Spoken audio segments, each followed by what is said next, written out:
Gustavo, vai na rota! Tem que baixar o freio, tem que estar seguro. Essa máquina tá doida, não, apertei o negócio, não bateu. Segura.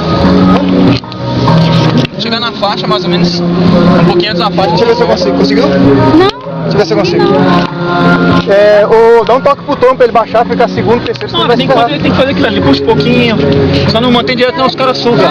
Os caras sugam. Desligar, se liga aqui, ó. Ela tá pronta pra tirar foto, né? Só apertar aqui e sai, né? Sai. Então tá, Mas se por acaso se ela desligar, você aperta aqui pra ela ligar e depois você aperta aqui pra ela. Tá.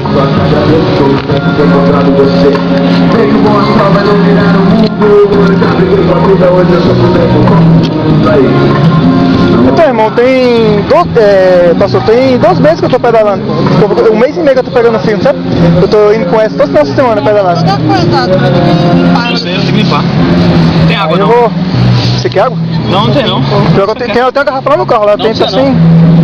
Trouxe 2 garrafas, eu trouxe 3 garrafas. Até que eu não Eu consigo tô com nada. uma lá no carro lá de reserva. Cansei pouco. Não, cansado tô não, tô. Sabe o corpo meio assim, meio. Não cansado tô não. Foi bem pra caramba. pelo menos não ficou pra trás, né?